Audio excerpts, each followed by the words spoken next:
biar orangnya takut ya, tapi ternyata bukan. Jadi biosecurity ini adalah upaya perlindungan, penerangan, dan juga inklusi laboratorium terhadap usaha pencurian, penyalahgunaan, pengalian, pelepasan dengan sengaja dari bahan biologi berbahaya, baik berupa patogen atau mikrobanya maupun toksin, ya, dan juga untuk sabotase. Ya. Jadi memang biosecurity ini ranahnya di laboratorium. Kalau nanti sudah keluar dari laboratorium, itu nanti bisa menjadi senjata biologis. Ini kalau biosecurity memang ranahnya masih di laboratorium, jadi sebagai salah satu petugas yang kerja di laboratorium dan lagi laboratorium klinik ya, yang isinya memang bibit-bibit penyakit. Apalagi kalau laboratorium Anda itu ada lab mikrobiologinya, wah itu bisa menjadi apa ya, pabrik senjata biologis.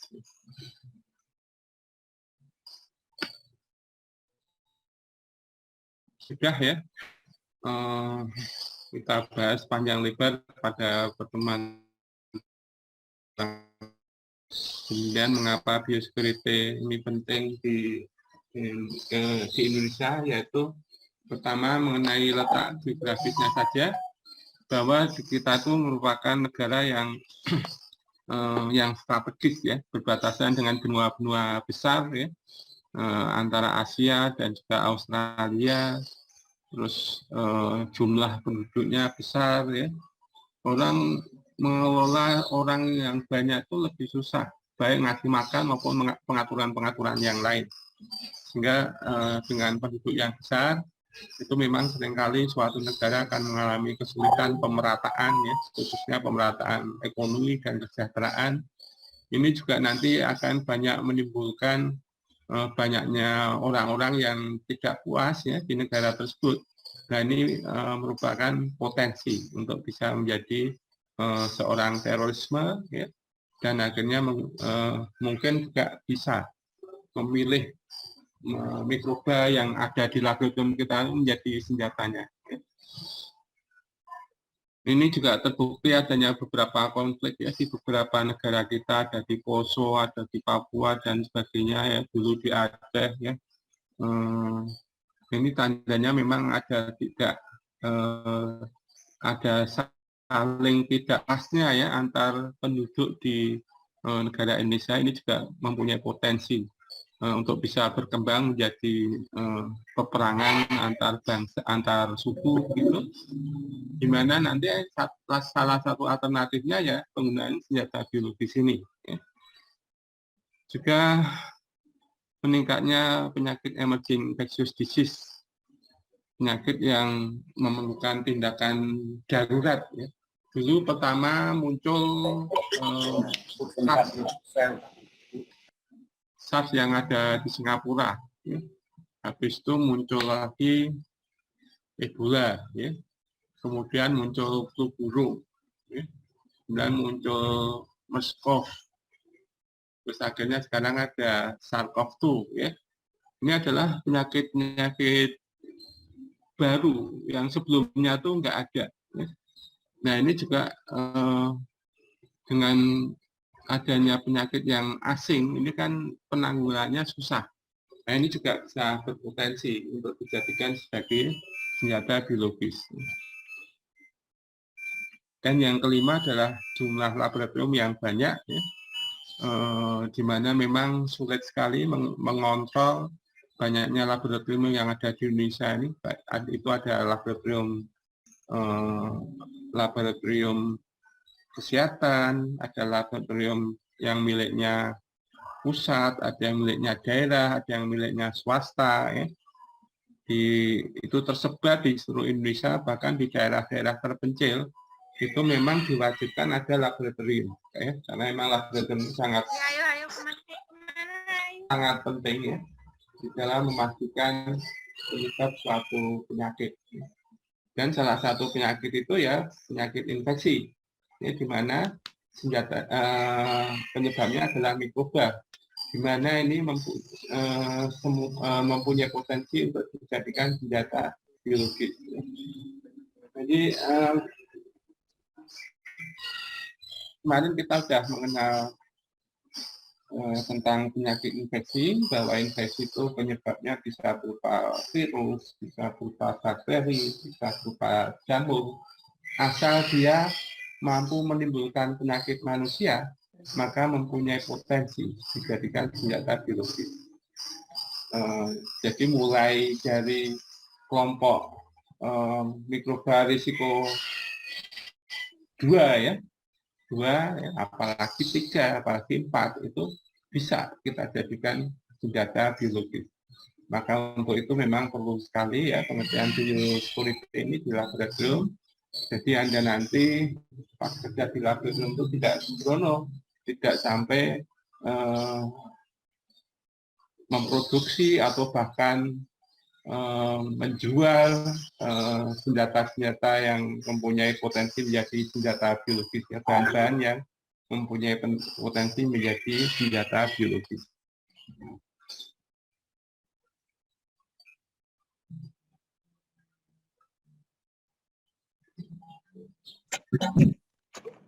Ya, jadi laboratorium itu sebenarnya macam-macam ya, ada untuk yang untuk pendidikan ya, seperti Anda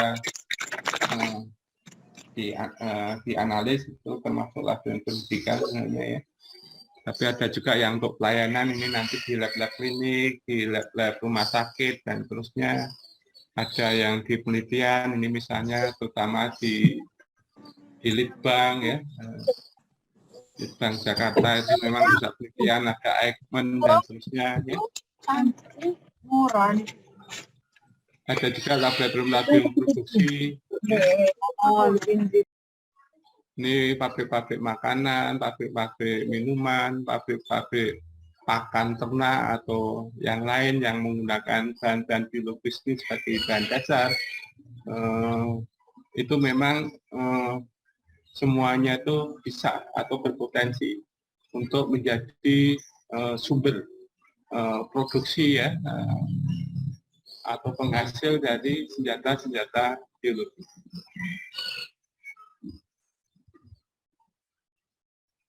Jadi tadi sudah diceritakan bahwa banyak kemungkinan potensi munculnya terorisme ini tidak usah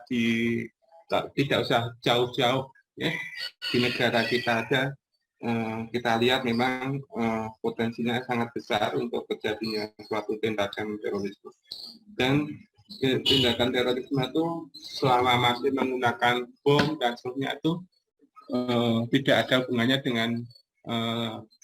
dengan pekerjaan kita nanti ya sebagai analis kesehatan.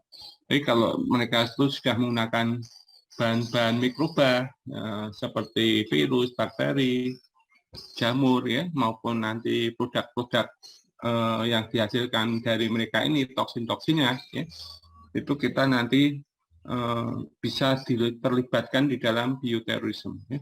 Memang bioterorisme ini adalah penggunaan tadi bahan-bahan tadi, mikroba-mikroba tadi maupun produk-produknya untuk dijadikan senjata teroris ya, untuk membuat ancaman ya, menimbulkan ketakutan, bahkan bisa menimbulkan rasa sakit sampai kematian pada manusia ya.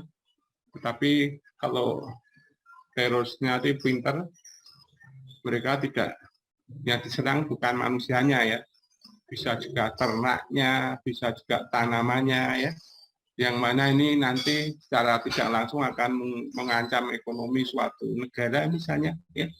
Nah, maka itu nanti akhirnya negara itu jadi ambruk ya, secara ekonomi terjadi pemberontakan dan seterusnya, maka akhirnya niat jahat dari teror pembuat teror nanti akan berhasil ya. Kalau terorisme pada manusia sih biasanya akan lebih mudah terdeteksi ya. Kita ini sangat menghargai nyawa makhluk hidup, terutama manusia ya. Jadi ada satu manusia mati ya, itu sedapat mungkin kita harus cari penyebabnya. Jadi kalau yang mati banyak tapi langsung dicurigai oleh petugas ya.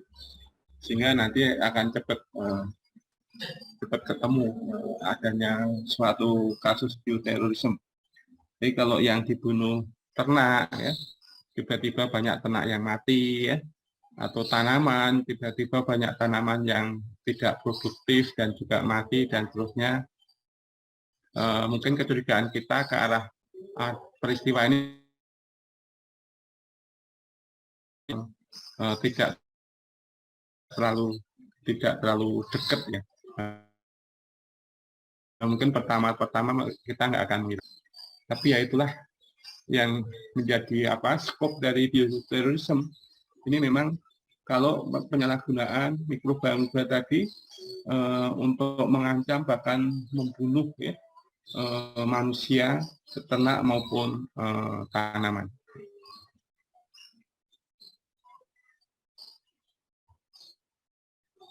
Sudah berkali-kali disinggung ya bahwa bahan utama dari senjata biologisnya adalah mikroba tadi, ada virus, bakteri, jamur maupun produknya, ya, toksin-toksinnya, ya.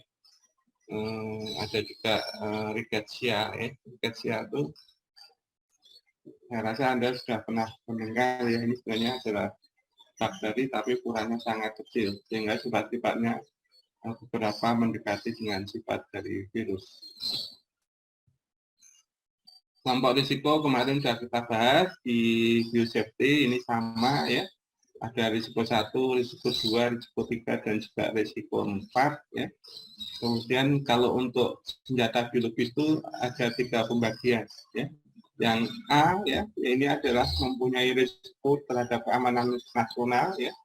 Dapat mudah disebarluaskan dan ditularkan dari manusia ke manusia, jadi mudah banget cepat menyebar itu. Menyebabkan kematian tinggi dan potensi berdampak terhadap kesehatan masyarakat. Ini tidak hanya menyerang 1-2 orang saja, bisa menyerang manusia dalam jumlah yang banyak, ya, karena mudah menyebar.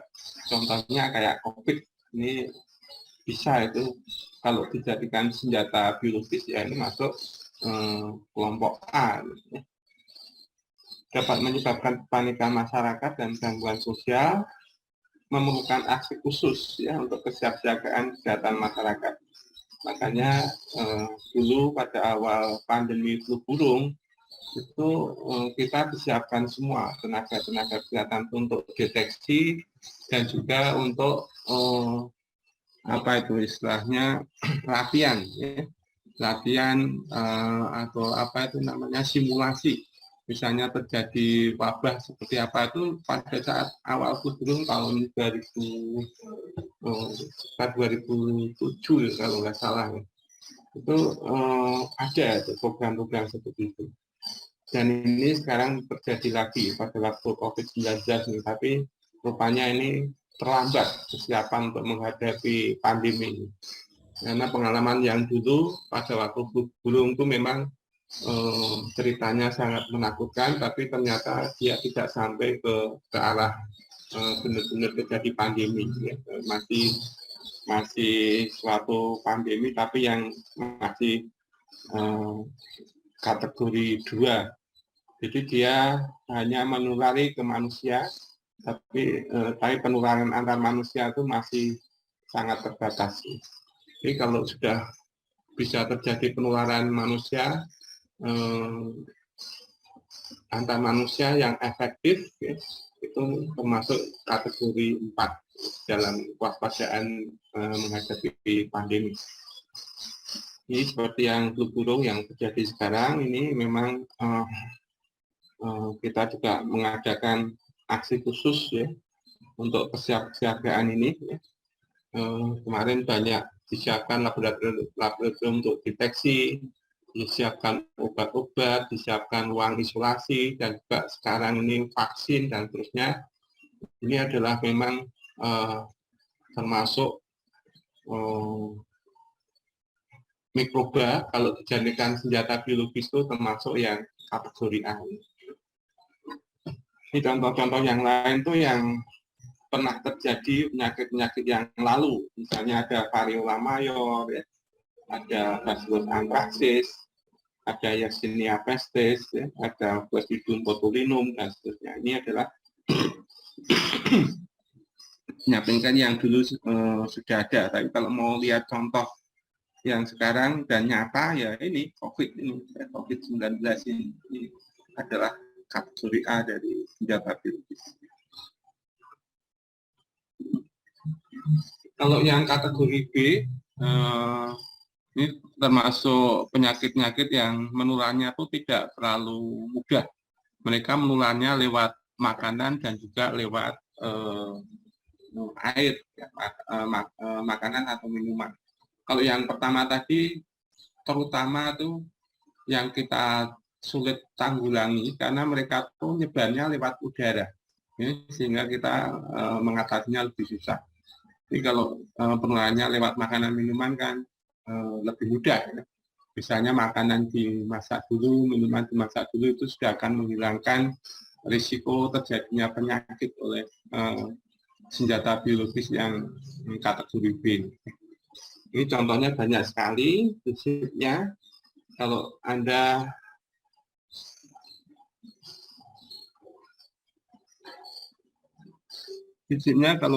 nanti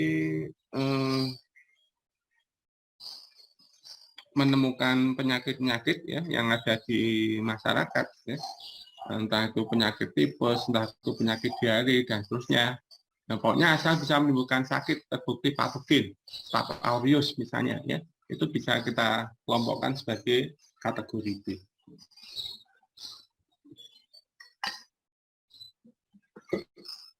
Ini paling banyak sekarang ini penyakit-penyakit ini, dan saya rasa Anda akan mudah menemukannya nanti, ya, pada waktu kerja di lab.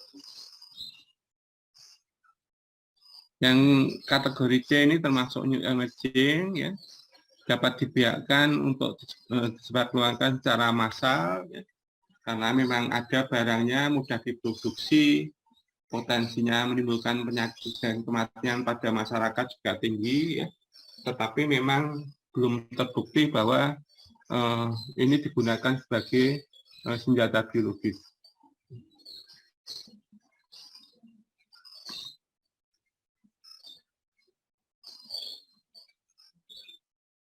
Ini sekedar contoh-contoh, ya, agen biologis yang dapat digunakan sebagai senjata agen biologi yang dapat digunakan senjata biologis, ya. Ada bacillus anthrax, Bacillus major, Yersinia pestis, Clostridium botulinum, Virus Ebola, Marburg, Ambulatoralensis, dan sekarang ya ada ini, ada COVID-19 ini.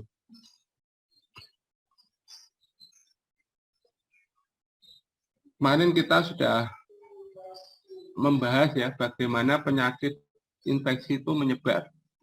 Jadi kalau dia itu menyebarnya lewat udara, ya, seperti tuberkulosis, flu burung, SARS, pes, ya, dan juga penyakit cacar, ya, antraks dan sebagainya, ya. Ini kalau dijadikan senjata biologis nanti kita ngatasinya akan susah. Seperti contohnya sekarang nih yang COVID-19 ini, Anda lihat orang-orang yang bekerja dengan penderita COVID itu pakai coverall itu, ya, jadi pakai pakaian yang lengkap dari bawah dari kaki sampai kepala, tutup macam-macam, masker pernafasan khusus dan seterusnya, ya. Dan juga nanti di ruang perawatannya seperti apa, cara membawa pasien yang COVID ini seperti apa, ini sudah banyak contohnya sekarang, ya. Itu karena memang kalau menyebar lewat udara itu kita ngelolanya tambah ribet, tambah susah.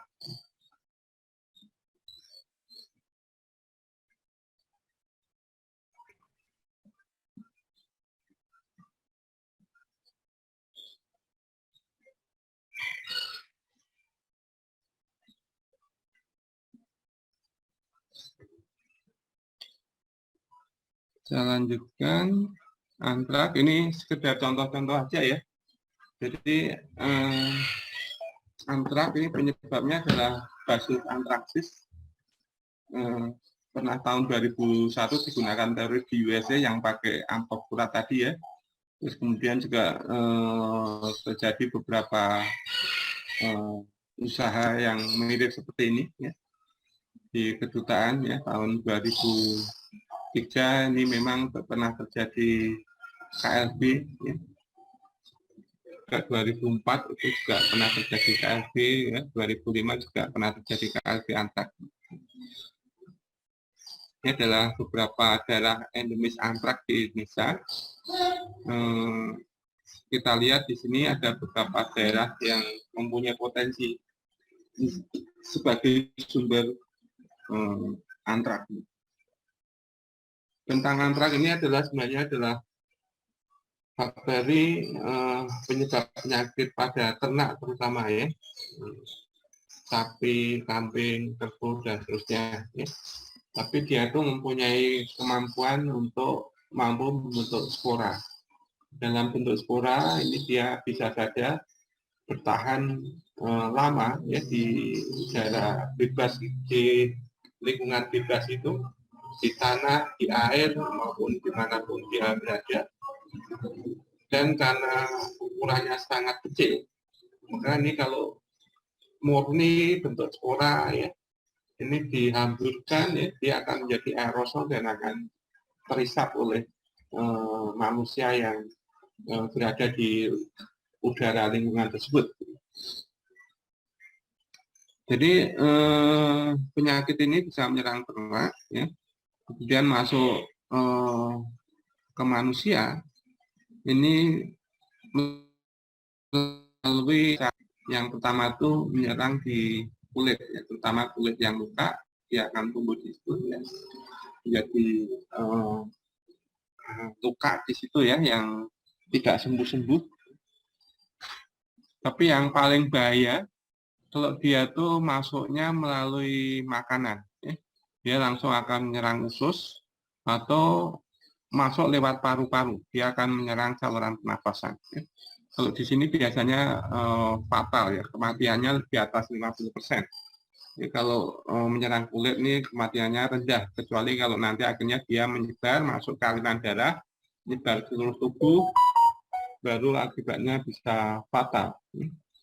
Tapi kalau menyerang melalui usus ya, atau melalui paru-paru, ini bisa aja dia langsung menyebar dengan lebih mudah.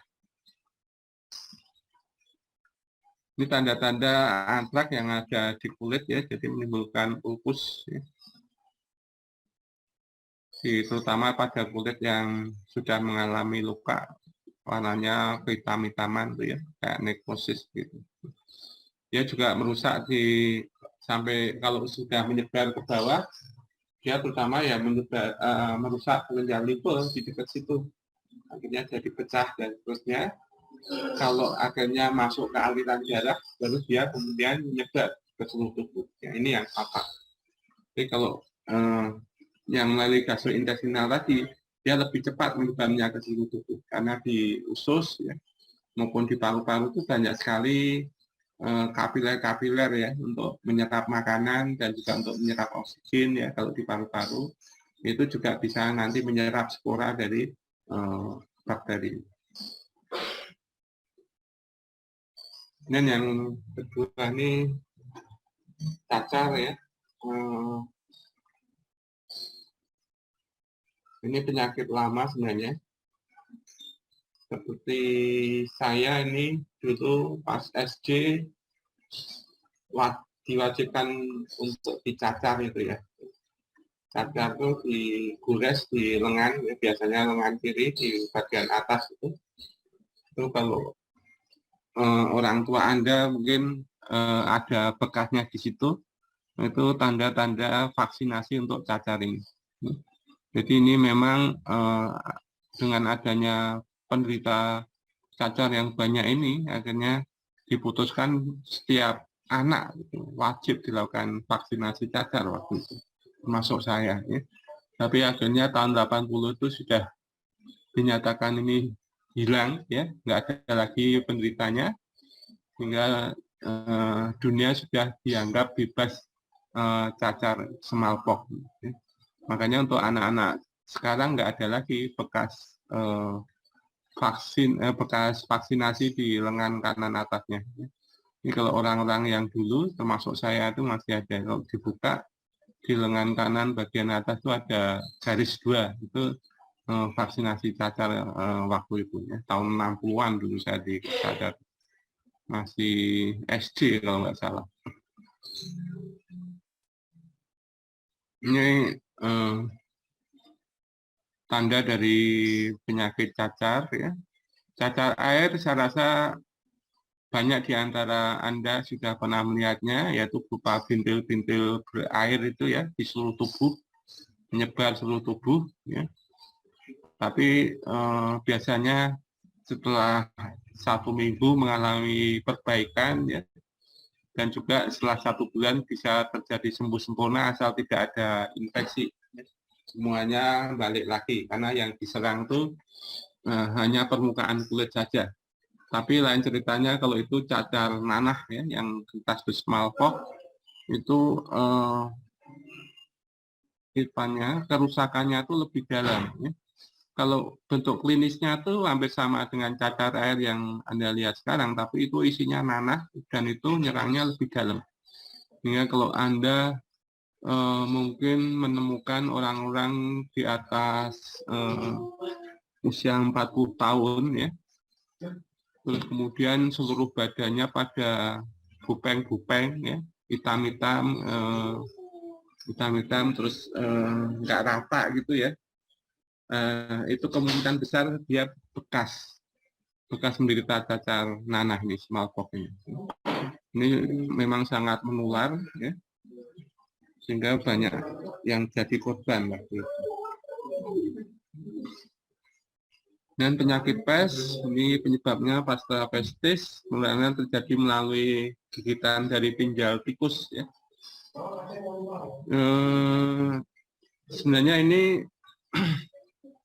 penularannya nggak persis lewat udara, ya, tetapi sebenarnya lewat cairan, terutama cairan pernapasan. Ya tergantung dari di mana organ tadi diserang. Tapi memang ini paling banyak tuh yang diserang ya di paru-paru, ya, sehingga cairan pernapasan yang keluar dari hidung, dari mulut itu sangat infeksius sekali, sangat mudah menular.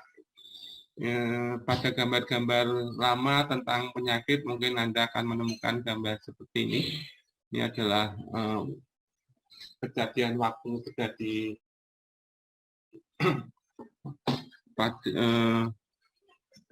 pada waktu kejadian wabah nih ya, tahun 1348-1350 di Eropa ya.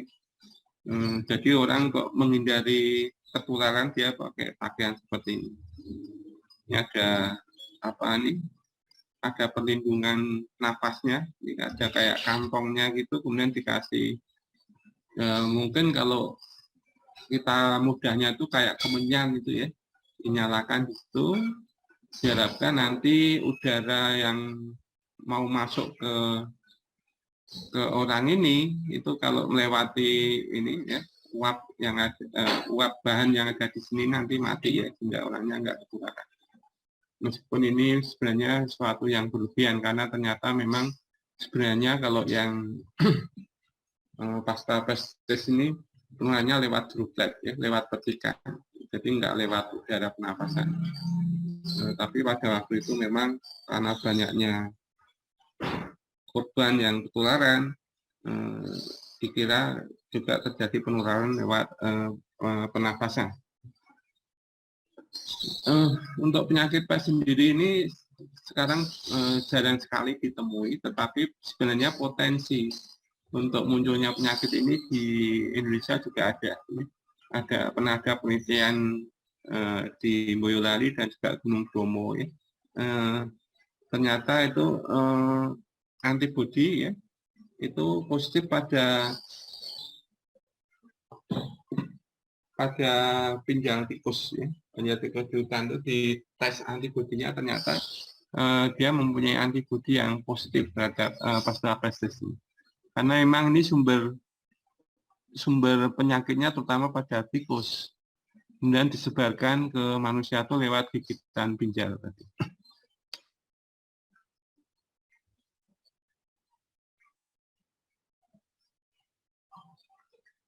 Ya, ini tentang tularemia. Ini juga penyakitnya sebenarnya sekarang tuh jarang ya.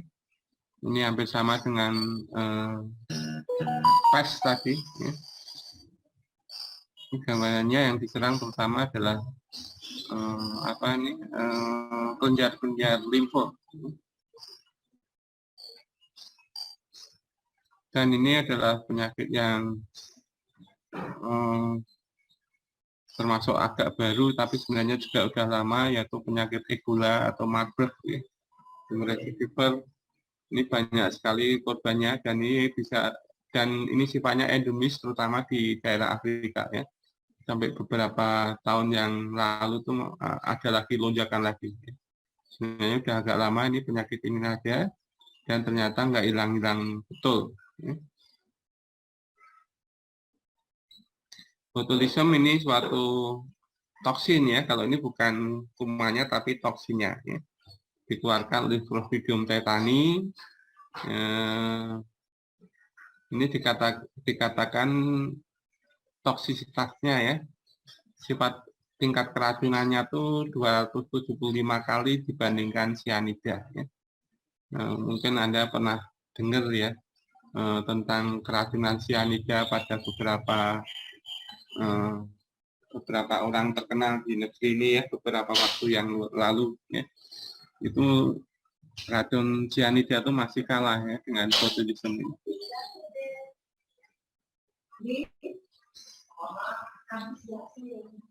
Dan sesuai dengan penyebaran penyakit tadi,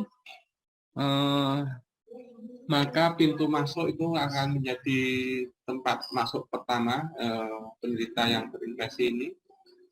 Pintu keluar ini merupakan cara bagaimana penyakit itu nanti menyebar.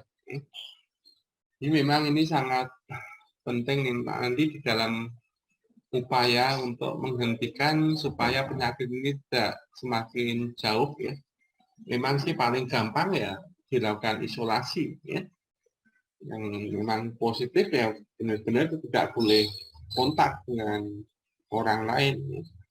Jadi kalau penderitanya banyak kayak COVID-19 ini ya repot sendiri. Kayak kemarin tuh pas puncak itu beberapa bulan yang lalu ya, sekitar bulan apa itu, Mei atau apa itu, ini di rumah sakit kami itu nampung 650 COVID positif yang dirawat di ruang isolasi. Itu memang usaha itu aja di UGD itu masih banyak yang antri. Mau masuk nggak bisa karena ruangannya penuh. Ini sekarang sudah mulai turun kasus COVID-19. Dan ini memang bagaimana dia masuk, ini akan menggambarkan bagaimana penyakit itu menular ke seseorang. Dan bagaimana penyakit itu keluar dari penderita, ini juga akan menggambarkan seberapa jauh mudah tidaknya pasien ini menular ke orang lain. Dan mengenai program biosecurity di laboratorium meliputi identifikasi biological material, ya, ini material biologis yang berharga, ya, berharga dalam arti bukan berharga mahal ya secara umum ya, tapi mahal karena bisa digunakan sebagai senjata biologis. Jadi kalau orang mau memanfaatkan ini, dia bisa saja kalau tahu ya, dia bisa saja ini membeli dengan harga mahal. Ya. Makanya itu ini kita masukkan ke dalam VBM ya, variable biological material ya, yang mana nanti kalau disalahgunakan bisa menjadi bahan bahan jual beli yang harganya bisa tinggi, bisa tak terbatas. Ini nanti akan berkaitan dengan penanganan risiko agen mikrobiologi dan biosecurity di laboratorium. Ya. Jadi nanti kalau Anda kerja di laboratorium, kita harus lihat untuk biosecurity ini termasuk kelompok risiko mana dia, kelompok risiko mana, dan kalau dijadikan senjata biologis termasuk kelompok yang mana. Jadi beda ya, ada kelompok risiko laboratorium, ada kelas dari senjata biologis. Kalau kelompok risiko ada 4, kalau kelas senjata biologis ada 3 tadi. Ini nanti tergantung di mana Anda bekerja, maka nanti Anda bisa mengidentifikasi mikroba ini termasuk di dalam kelompok risiko yang mana, dan bisa digunakan sebagai senjata biologis yang kelas mana.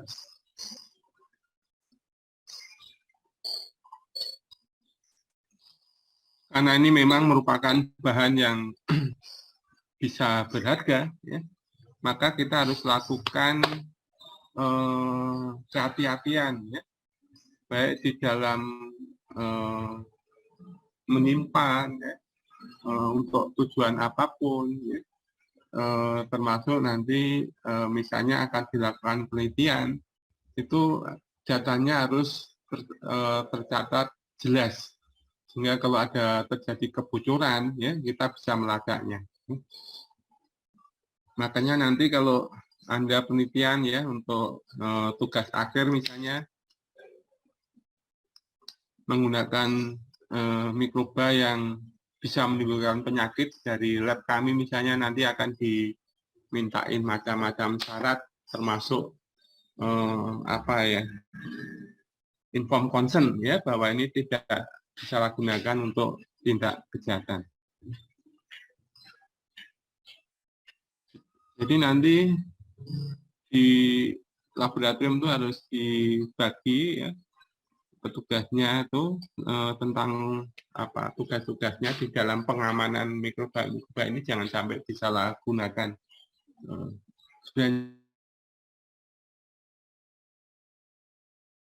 Untuk biosecurity ini, ya, nanti kalau Anda menemukan mikroba-mikroba yang patogen ini langsung dimusnahkan, ya, disterilkan. Itu nanti sudah nggak ada masalah di dalam biosecurity.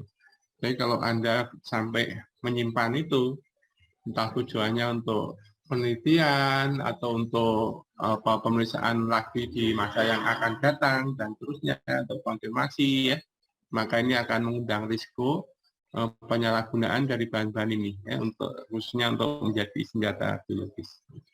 Maka nanti harus dicatat betul, ya, siapa saja yang mempunyai akses terhadap bahan-bahan ini. Jangan lupa nanti untuk memberikan informasi, ya, ke badan-badan terkait.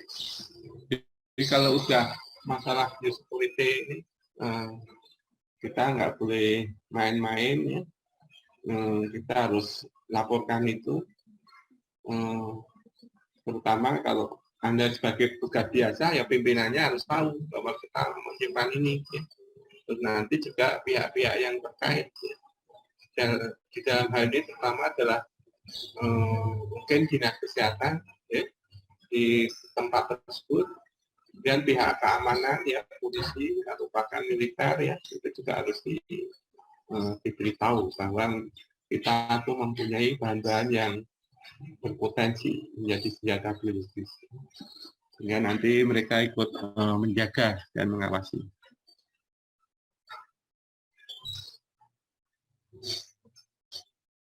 Di samping itu juga harus ada pengembangan dan pelatihan pada keadaan darurat, ya. Jadi Anda nyimpan mikroba infeksius ini, ya, ini seperti Anda nyimpan bom, ya, atau nyimpan apa yang lain. Memang bahayanya tidak seheboh kalau itu bom atau bahan peledak yang lain, ya. Tapi sebenarnya ini kalau sampai terjadi penyebaran, itu apanya, cara penularannya paling lebih susah, jauh lebih susah. Kalau misalnya ledakan atau kebakaran itu ya paling yang rusak ya satu gedung ini. Jadi kalau penyakit infeksi ini menyebar, maka bisa nyerang di seluruh laboratorium, kemudian menyebar ke sekitarnya, satu kecamatan, satu kabupaten, satu negara, bahkan loncat ke negara lain seperti kondisi seperti sekarang ini. Ya.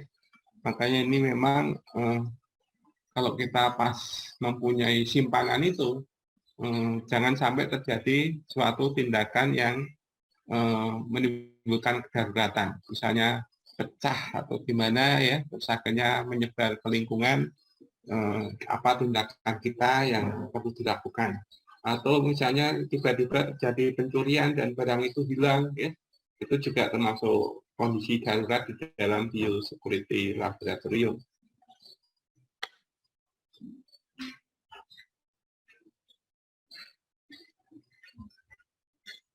Ya, jadi bahan biologi berharga tadi di sini di apanya definisinya adalah bahan biologi yang membutuhkan pengawasan administratif, kontrol, tanggung jawab, dan perlindungan khusus serta upaya monitoring di laboratorium untuk melindungi nilai ekonomis dan historis dan juga atau masyarakat yang potensi dapat membahayakan.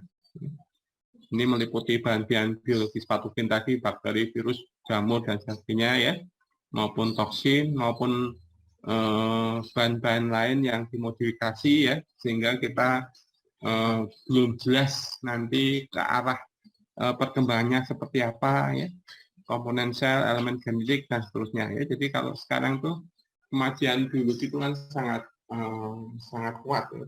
Bisa saja nanti tidak harus mikroba itu dalam keadaan hidup diambil ya. Komponen genetiknya aja bisa dimanfaatkan itu dengan rekayasa genetik misalnya ya, akhirnya bisa dijadikan menjadi bahan biologis ya yang bisa membahayakan kehidupan manusia khususnya.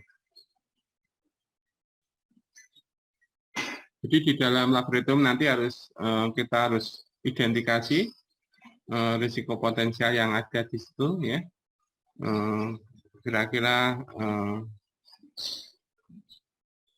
di mana itu barang tadi atau bahan tadi tingkat risikonya seberapa, mereka tuh beredar di laboratorium tuh di mana saja, paling kan di penerimaan sampel ya, kemudian di pemeriksaan ya, dan terakhir di mana kalau dibuang ya itu nanti kita harus pikirkan petugas-petugas yang ada di situ tuh bisa mengamankan ya bahan-bahan ini supaya tidak sampai keluar dari laboratorium.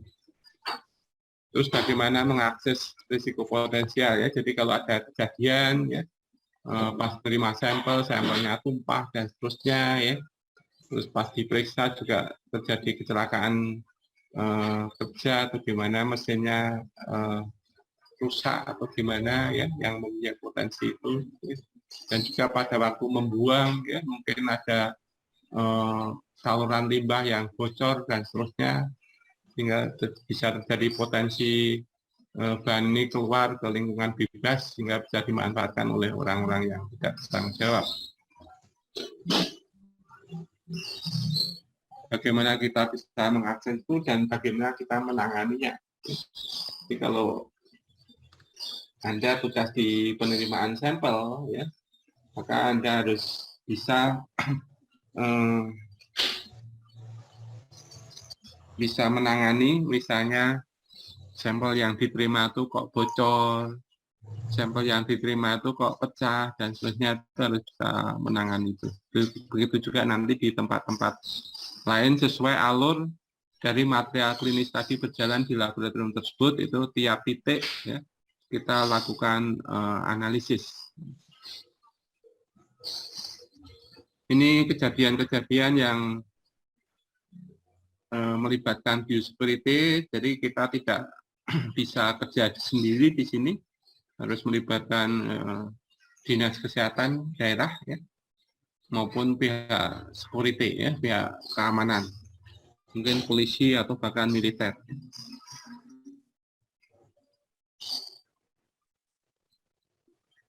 Jadi ini terutama nanti di petugas di laboratorium nanti ditekankan untuk mengendalikan dan juga beri tanggung jawab terhadap bahan biologis berharga tadi ya. BBB di sini bahan biologis berharga ya, bukan bahan berbahaya beracun ya. Kan ada dua kepanjangan dari B3 ini. Kalau di dalam biosafety biosecurity ini bahan biologis berharga.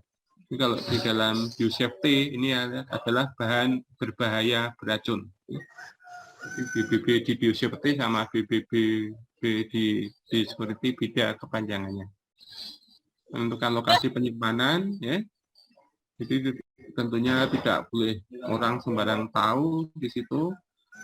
Tempatnya juga sulit untuk dicuri ya. Sehingga nanti risiko ini terjadi pencurian itu diperkecil. Petugasnya diidentifikasi ya, siapa saja yang bisa mengakses itu, juga pengunjung ya. Pengunjung yang diberi akses itu juga harus jelas identitasnya. Dokumentasi pengiriman ya, kirim kemana, jumlahnya seberapa dan seterusnya ya. Dan pembuangan limbahnya seperti apa, dan juga pengiriman informasi dari counterpart yang sesuai ya dalam laboratorium.